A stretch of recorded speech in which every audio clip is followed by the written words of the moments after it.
Chapter 2. Ghosts of My Life, Goldie, Japan, Tricky. It must have been 1994 when I first saw Rufiji Crew's Ghosts of My Life on the shelves of a high street record store. The 4-track EP had been released in 1993, but this was a time before internet hype and online discographies when the traces of the underground took longer to surface. The EP was a prime example of darkside jungle. Jungle was a moment in what Simon Reynolds would come to call the hardcore continuum, the series of mutations on the British dance music underground triggered by the introduction of the breakbeat into rave, passing from hardcore rave into jungle, speed garage, two-step. I'll always prefer the name jungle to the more pallid and misleading term drum and bass, because much of the allure of the genre came from the fact that no drums or bass guitar were played. Instead of simulating the already existing qualities of real instruments, digital technology was exploited to produce sounds that had no pre-existing correlates. The function of time stretching which allowed the time signature of a sound to be changed, without its pitch being altered, transformed sampled breakbeats into rhythms that no human could play. Producers would also use the strange metallic excrescence that was produced when samples were slowed down and the software had to fill in the gaps. The result was an abstract rush that made chemicals all but redundant, accelerating our metabolisms, heightening our expectations, reconstructing our nervous systems. It is also worth holding on to the name jungle because it evokes a terrain, the urban jungle, or rather the underside of a metropolis that was just in the process of being digitalized. It has sometimes seemed as if the use of the word urban is a polite synonym for black music. Yet it's possible to hear urban, not as some disavowal of race, but as an invocation of the powers of cosmopolitan conviviality. At the same time, however, jungle was by no means an unequivocal celebration of the urban. If jungle celebrated anything, it was the lure of dark. Jungle liberated the suppressed libido in the dystopian impulse, releasing and amplifying the jouissance that comes from anticipating the annihilation of all current certainties. As Code Woe Shun argued, in jungle there was a libidinization of anxiety itself, a transformation of fight and flight impulses into enjoyment. This was deeply ambivalent. At one level, what we were hearing here was a kind of sonic fictional intensification and extrapolation of the neoliberal world's destruction of solidarity and security.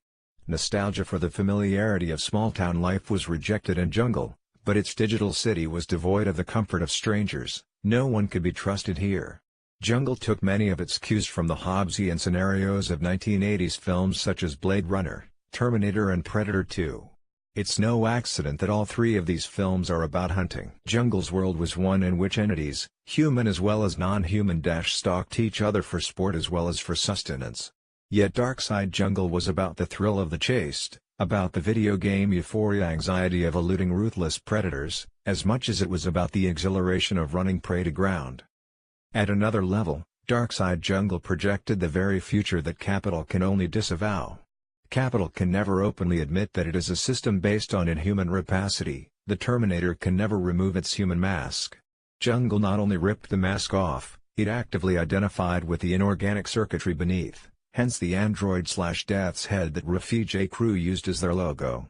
The paradoxical identification with death, and the equation of death with the inhuman future was more than a cheap nihilist gesture. At a certain point, the unrelieved negativity of the dystopian drive trips over into a perversely utopian gesture, and annihilation becomes the condition of the radically new. I was a postgraduate student in 1994, and I didn't have either the nerve or the money to hang around specialist record shops to pick up all the latest releases. So I would access jungle tracks in much the same fitful way that I had followed American comics in the 70s. I would pick them up where and when I could, usually on CD compilations issued long after their dubplate freshness had cooled. For the most part, it was impossible to impose any narrative on jungle's relentless flow. Fittingly for a sound that was so depersonalized and dehumanized, the names of the acts tended to be cryptic cyberpunk tags, disconnected from any biography or place. Jungle was best enjoyed as an anonymous electro-libidinal current that seemed to pass through producers, as a series of effects and FX that were delinked from authors. It sounded like some audio life form, a ferocious, feral artificial intelligence that had been unwittingly called up in the studio, the breakbeats like genetically augmented hounds straining to be free of the leash. Rufiji Crew were one of the few jungle acts about which I knew a little. Because of Simon Reynolds' evangelical pieces on Jungle and the now long-defunct Melody Maker, I was aware that Rafiji Crew was one of the aliases used by Goldie, who, almost uniquely in the anonymity of the jungle scene, was already becoming a recognizable face. If there was to be a face for this faceless music, then Goldie, a mixed-race former graffiti artist with gold teeth, was a strong candidate. Goldie was formed by hip-hop culture, but irrevocably altered by rave's collective delirium. His career became a parable for a whole series of impasses. The temptation for any producer emerging from the scenius of the hardcore continuum was always to renounce the essentially collective nature of the conditions of production. It was a temptation that Goldie was unable to resist, but, tellingly, his records declined the very moment. And he stopped using impersonal, collective names for his projects, and started releasing them under the, albeit assumed, name Goldie. His first album, Timeless, smoothed out the anorganic angles of jungle with the use of analog instruments and an alarming jazz-funk tastefulness. Goldie became a minor celebrity, took a part in the BBC soap opera EastEnders, and only in 2008 released the kind of album that Rafiji Crew should have put out 15 years before. The lesson was clear: urban British artists can only be successful if they depart from the scenius, if they leave behind the collective. The first records Goldie and his collaborators released under the names Rafiji Crew and Metalheads were still high on rave's carny buzz. 1992's Terminator was the most epochal, jittery with excitable rave stabs. Its phased and time-stretched beats suggested aberrant, impossible geometries, while its vocal samples, from Linda Hamilton in Terminator, talked of time paradoxes and fatal strategies. The record sounded like a commentary on itself, as if the temporal anomalies that Hamilton described - "You were talking about things that I haven't done yet in the past tense - were made physical in the vertiginously imploding sound." As Rafiji Crew progressed, their sound became sleeker.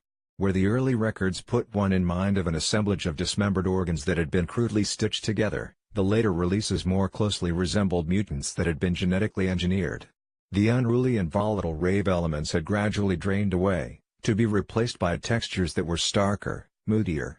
The titles - Dark Rider, Fury, Manslaughter - told their own story. As you listened, you felt like you were being pursued through a near-future brutalist arcade. Vocal samples were cut back, and became more subdued and ominous. Manslaughter features one of the most electrifying lines from Blade Runner's rogue replicant Roy Batty: "If only you could see what I've seen, through your eyes." The perfect slogan for Jungle's New Mutants, engineered by street science to have heightened senses but a shorter lifespan. I bought any Rafiji Crew record that I came upon, but Ghosts of My Life brought a special tingle of intrigue because of its title, with its suggestion of Japan's 1981 art pop masterpiece, Ghosts. When I played the Ghosts of My Life 12, I quickly realized with a shiver of exhilaration that the pitch-down voice repeating the title phrase did indeed belong to Japan's David Sylvian. But this wasn't the only trace of Ghosts. After some atonal washes and twitchy breakbeats, the track lurched to a sudden halt, and, in a moment that still takes my breath away when I listen to it now, a brief snatch of the spidery, abstract electronics instantly recognizable from the Japan record leapt into the chasm, before being immediately consumed by viscous bass ooze and the synthetic screeches that were the sonic signatures of Darkside Jungle. Time had folded in on itself. One of my earliest pop fixations had returned, vindicated, in an unexpected context. Early 80s new romantic synthpop, reviled and ridiculed in Britain, but revered in the dance music scenes of Detroit, New York, and Chicago, was finally coming home to roost in the UK underground. Code Woishun, then at work on his More Brilliant Than the Sun, Adventures in Sonic Fiction, would argue that synthpop played the same founding role for techno, hip-hop and jungle as Delta blues did for rock, and it was as if a disavowed part of myself, a ghost from another part of my life, was being recovered, although in a permanently altered form. Just when I think I'm winning. In 1982, I taped Ghosts from the radio and chain listened to it, pressing play, rewinding the cassette, repeating. Ghosts is a record which, even now, compels you to keep replaying it. Partly, that's because of the way the record teems with detail. You never feel you've fully grasped it all. Nothing else that Japan recorded was like Ghosts. It is an anomaly, not only because of its seeming confessionalism, exceptional in the work of a group which favored aesthetic poses over emotional expression, but also because of its arrangement, its texture. Elsewhere on Tintrum, the 1981 album from which Ghosts came, Japan had developed a plastic ethno-funk, where electronics flitted through the elasticated rhythmic architecture created by the bass and drums.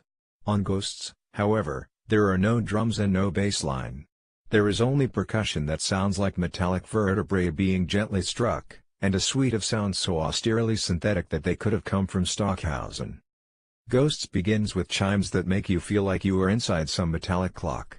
The air is charged, an electrical field through which unintelligible radio wave chitterings pass. At the same time, the track is pervaded by an immense stillness, a poise. Watch the group's extraordinary live performance of Ghosts on the Old Grey Whistle Test. They look as if they are tending their instruments rather than playing them. Only Sylvian appears animated, and then it's only his face, half hidden by the heavy fringe, that moves. The mannered angst of his vocals sits oddly with the electronic austerity of the music. Its sense of enervated foreboding is broken by the only trace of melodrama in the song, the synth stabs which, simulating the kind of strings you'd hear on a movie thriller score, cue in the chorus. Just when I think I'm winning / when I've broken every door / the ghosts of my life / blow wilder / than the windy. What, exactly, are the ghosts that haunt Sylvian? The song derives much of its potency from declining to answer. From its lack of specificity, we can fill in the blanks with our own specters. What's clear is that it isn't external contingencies which ruin his well-being. Something from his past, something he wants to have left behind, keeps returning.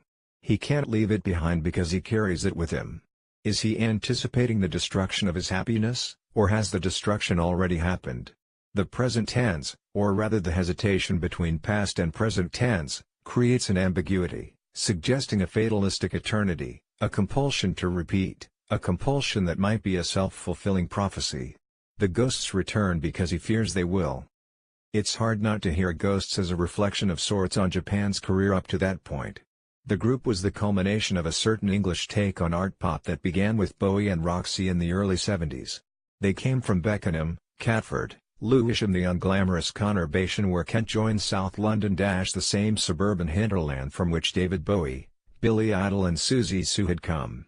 As with most English art pop, Japan found their environment only a negative inspiration, something to escape from. There was a conscious drive away from everything that childhood represented, Sylvian has remarked. Pop was the portal out of the prosaic. Music was only part of it. Art pop was a finishing school for working-class autodidacts, where, by following up the clues left behind by earlier pioneers, the illusions secreted in lyrics, in track titles or in interview references, you could learn about things that weren't on the formal curriculum for working-class youth: fine art, European cinema, avant-garde literature. Changing your name was the first step, and Sylvian had traded his given name, Bat, for one that referred to Sylvan from the New York Dolls, the group whose style Japan had begun by imitating. By the time of Ghosts, all of the ersatz American swagger of this Dolls phase is long forgotten, and Sylvian has long since perfected his plastic mass-produced copy of Bryan Ferry. In his analysis of Bryan Ferry's voice, Ian Penman argues that its peculiar quality came from an only partly successful attempt to get his Geordie accent to forge a classic, timeless Englishness. Sylvian's singing voice is the faking of a fake. The almost whinnying quality of Ferry's angst is retained, but transposed into a pure styling devoid of emotional content. It is culture D, not natural at all, prissy, ultra-affected, and, for that very reason, strangely lacking in effect. It couldn't contrast more with Sylvian's speaking voice at the time, awkward, tentative, strongly bearing all the traces of class and South London which his singing voice had sought to remove. Sons of pioneers / are hungry men. Ghosts was paralyzed by very English anxieties. You could imagine Pip from Great Expectations singing it.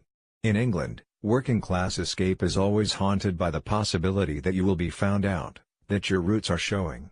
You won't know some crucial rule of etiquette that you should. You will pronounce something wrongly. Mispronunciation is a constant source of anxiety for the autodidact, because books don't necessarily tell you how to say words.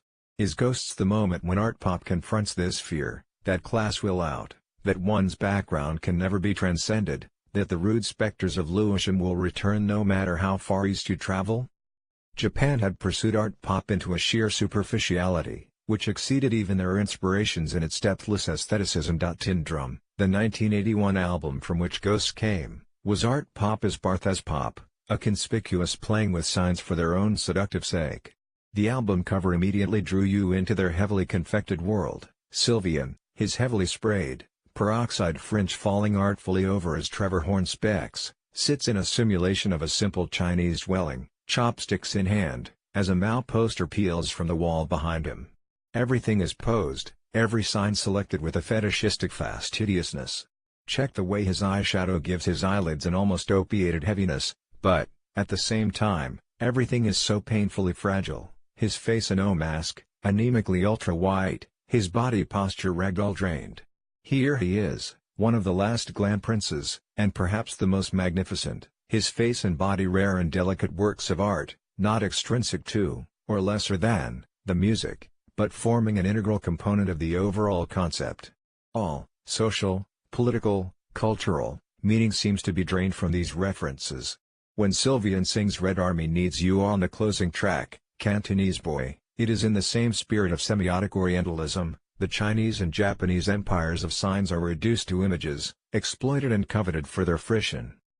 By the time of Tin Drum, Japan had perfected their transition from New York dolls trash hounds to gentlemen connoisseurs, from working-class Beckenham youth into cosmopolitan men about town. Or they've achieved as much as is possible. Ghost suggests that the transition will never be so successful as to eliminate anxiety. The more you've disguised your background, the more it will hurt when it is exposed.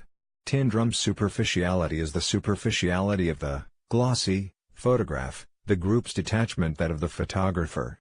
Images are decontextualized, then reassembled to form an oriental panorama that is strangely abstract. A Far East to surrealist novelist Raymond Roussel might have reimagined it. Like Fairy, Sylvian remains subject as well as object, not only the frozen image, but also he who assembles images, not in any pathological, peeping Tom sense, but in a coolly detached way. The detachment, naturally, is a performance, concealing anxiety even as it sublimates it. The words are little labyrinths, enigmas with no possible solution, the appearance of enigmas, perhaps, false-fronted follies decorated with Chinese and Japanese motifs. Sylvian's voice belongs to this masquerade. Even on Ghosts, Sylvian's voice does not ask to be taken at face value.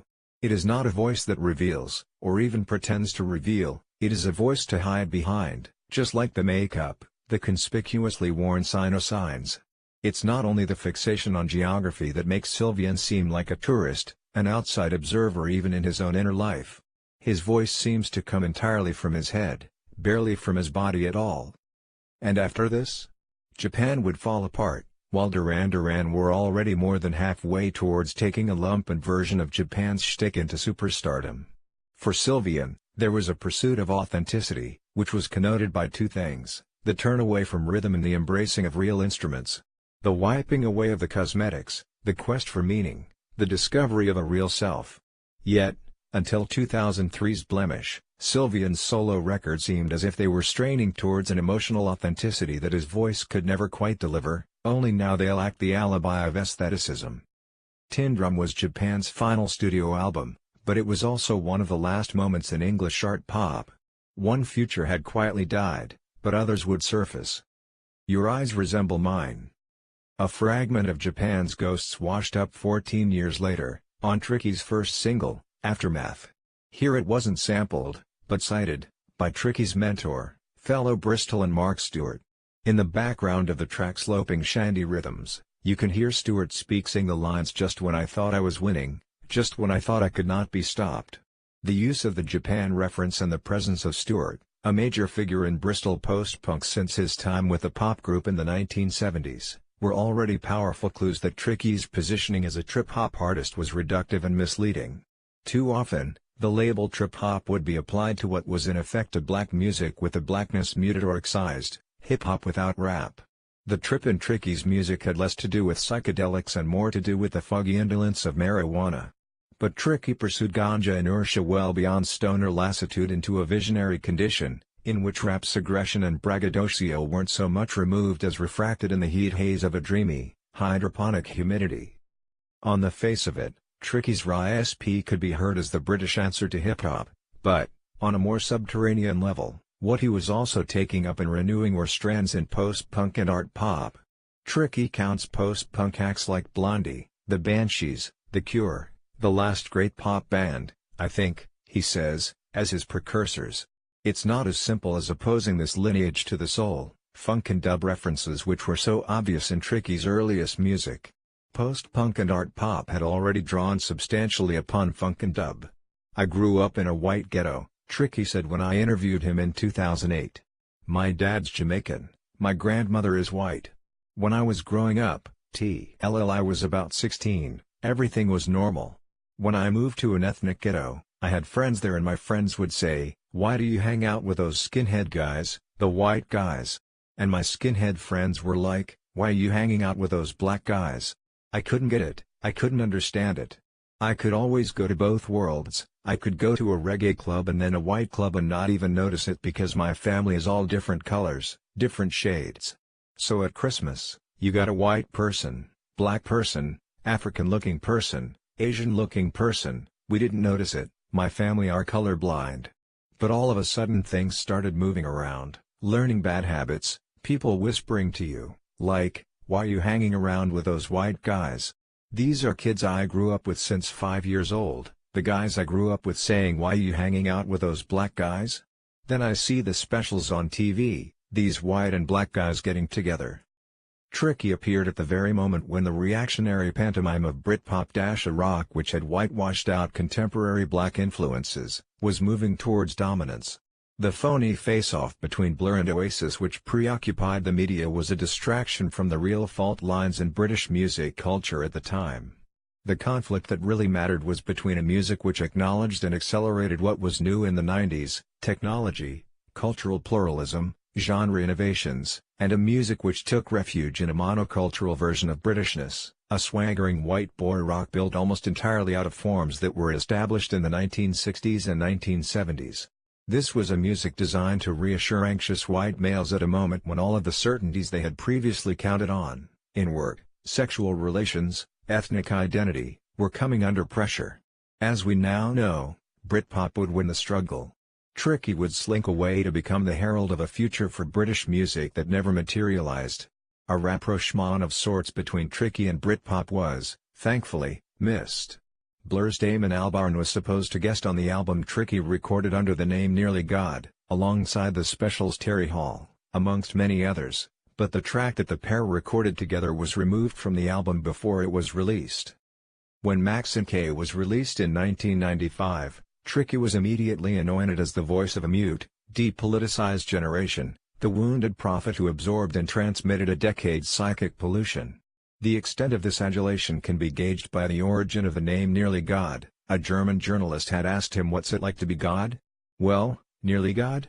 Instead of taking up his assigned role as the imp of the perverse in 90s mainstream pop, though, Tricky sidled off into the sidelines, a half-forgotten figure. So much so, that when he appeared as a guest at Beyoncé's 2011 Glastonbury performance, it revoked a gasp of shock, as if, for a moment, we'd stumbled into some alternative reality where Tricky was where he deserved to be, a glamorous gargoyle on the edifice of 21st century pop.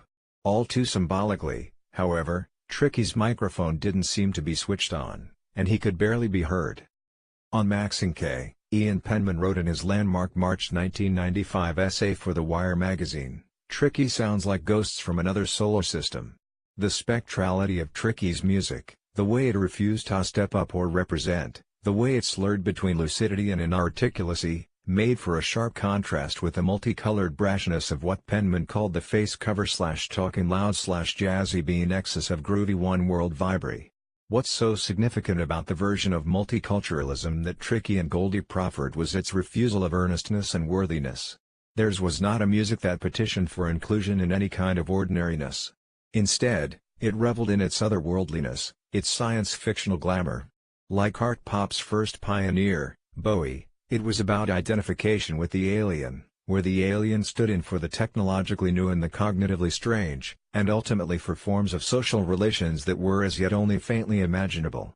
Bowie was by no means the first to make this identification, Loving the alien was a gesture that self-mythologizing black magi, code woe-ish unsonic fictional canon of Lee Perry, George Clinton, Sun Ra, had made long before Bowie first did it. Identifying with the alien, not so much speaking for the alien as letting the alien speak through you, was what gave 20th century popular music much of its political charge. Identification with the alien meant the possibility of an escape from identity, into other subjectivities, other worlds. There was also identification with the android. Aftermath includes a sample of dialogue from Blade Runner, "I'll tell you about my mother," the anti-Oedipal taunt that the replicant Leon throws at his interrogator-tormentor before killing him. Is it merely coincidence that the Sylvian quote and the Blade Runner lift converge in the same song? Penman asks. Ghosts, replicants? Electricity has made us all angels. Technology, from psychoanalysis to surveillance, has made us all ghosts. The replicant, "Your eyes resemble mine," is a speaking void. The scary thing about Aftermath is that it suggests that nowadays we all are speaking voids, made up only of scraps and citations. Contaminated by other people's memories, adrift. When I met Tricky in 2008, he referred unbidden to the line from Aftermath that Penman picks up on here. "My first lyric ever on a song was 'Your eyes resemble mine, you'll see as no others can.' I never had any kids then, so what am I talking about? Who am I talking about? My daughter, Maisie, wasn't born. My mother used to write poetry, but in her time she couldn't have done anything with that, there wasn't any opportunity. It's almost like she killed herself to give me the opportunity. My lyrics, I can never understand why I write as a female, I think I've got my mom's talent, I'm her vehicle. So I need a woman to sing that." Hauntology, then, telepathy, the persistence of the no longer. You don't have to believe in the supernatural to recognize that the family is a haunted structure, an overlooked hotel full of presentiments and uncanny repetitions, something that speaks ahead of us, instead of us, from the start. Like all of us, Tricky was haunted, and the crepitational texture of 21st century hauntology was already being auditioned on Tricky's earliest recordings. When I first heard Burial a decade later, I would immediately reach for Tricky's first album Maxine K as a point of comparison. It wasn't only the use of vinyl crackle, so much a signature of both Maxine K and Burial, that suggested the affinity. It was also the prevailing mood, the way suffocating sadness and mumbling melancholy bled into lovelorn eroticism and dream speech. Both records feel like emotional states transformed into landscapes, but where Burial's music conjures urban scenes under Blade Runner permadrizzle, Maxine K feels as if it is taking place in a desert as delirial and Dali-esque as the initiatory space that the characters pass through in Nick Rogue's Walkabout. The land is scorched, cracked and barren, but there are occasional bursts of verdant lushness. On the queasily erotic Avalon Fat Tracks, for instance, we could have strayed into the ruined pastoral of Talk Talk's Spirit of Eden. "Your eyes resemble mine." From the very beginning, speaking in his dead mother's voice, a semi-benign Norman Bates, Tricky was conscious of his dispossession by female specters. With his predilection for cosmetics and cross-dressing, he looked like one of the last vestiges of the glam impulse in British pop, his gender ambivalence a welcome antidote to Britpop's lump and laddishness. It's clear that gender indeterminacy is no pantomime mummery for him, but something that goes right to the core of his music. Saying that Tricky writes from a female point of view fails to capture the uncanniness of what he does, since he also induces women to sing from what seems to be a male perspective. I like putting women in a male role, to have the woman play the strength and the man be the weak. I was brought up, one of my uncles was in jail for 30 years and the other for 15 years. I didn't see my dad, I was brought up by my grandmother and my auntie, so I've seen my grandmother fight in the street. I've seen my auntie and my grandmother have fist fights. I've seen my grandmother grab my auntie's arm and close it in the door and break her arm fighting over meat. So I see women as tough. They fed me, they clothed me, my grandmother taught me to steal, my auntie taught me to fight, she sent me to boxing when I was 15. If men go to war, you stand in one field, I stand in another, we shoot each other, but what's the hardest is when you're at home and you gotta listen to kids cry and you gotta feed them. That stuff, I've seen no men around. I've seen my uncle go jail for 7 years, then 10 years, my other uncle, my dad never rang. Women keep it together, keep the food on the table, defend us, defend the children, like if anyone fucked with us they would be down the school. I've never seen men do that for me, I've never seen men there for me like that. All I know is women. Gender doesn't dissolve here into some bland unisex mush, instead it resolves into an unstable space in which subjectivity is continually sliding from male to female voice. It is an art of splitting which is also an art of doubling.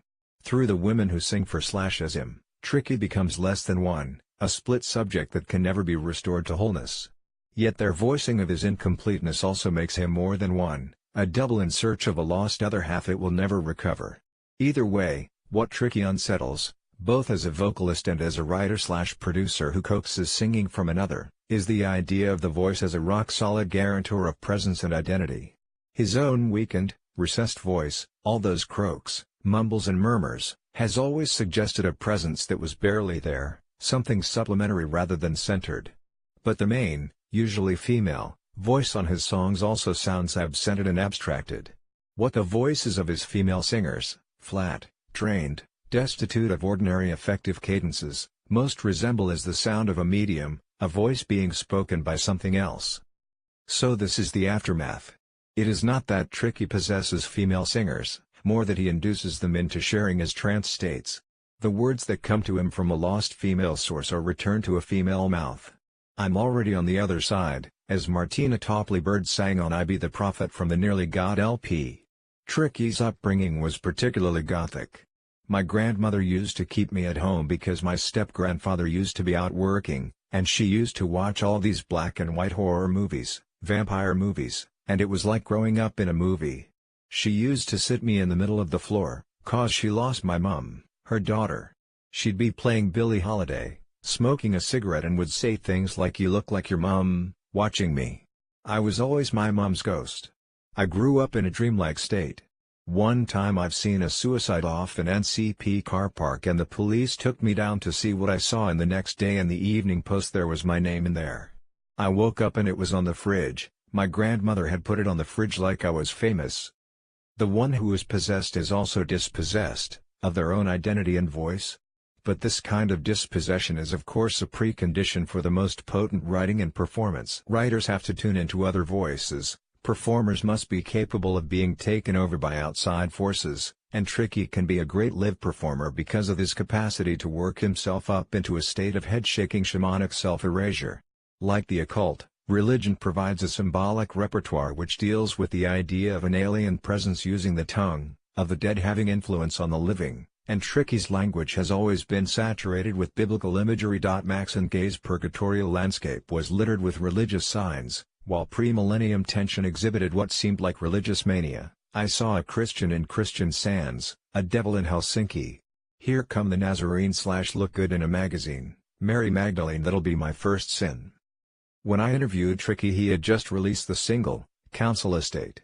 Here, class specters spoke, but not for the first time in Tricky's work. Class rage could be detected smoldering in many of his tracks from the beginning.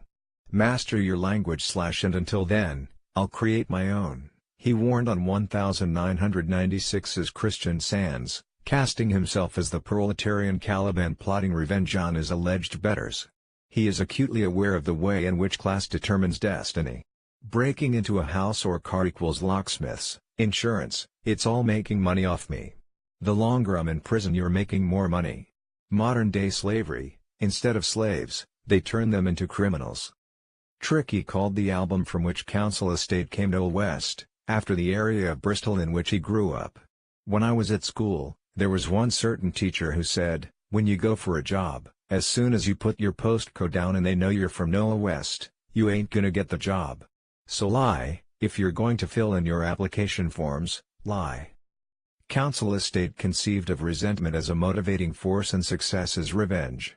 It wasn't about leaving your past behind, as Sylvian wanted to, it is about succeeding so that your class origins can be forced back down the throat of those who said you couldn't succeed. Like so many working-class pop stars before him, including Sylvian, success provided vindication for Tricky and gave him access to a world which both attracted and appalled him. 1996's Tricky Kid was his take on the theme of class dislocation that has preoccupied British pop since at least as far back as the Kings. It was the best song about a working-class male projected out of their milieu into the pleasure gardens of the hyper-successful since the Associates Club Country, A drive from nowhere leaves you in the cold, every breath you breathe belongs to someone there. With its febrile, Jacob's ladder-like vision of leering hedonism - coke in your nose, everyone wants to be naked and famous - Tricky Kid anticipated the way in which, in the first decade of the 21st century, working-class ambitions would be bought off by He fool's gold of celebrity culture and reality TV. "Now they call me superstar," it demonically proclaimed, a line echoed in the refrain of Council Estate. Why is superstar such an important word for him?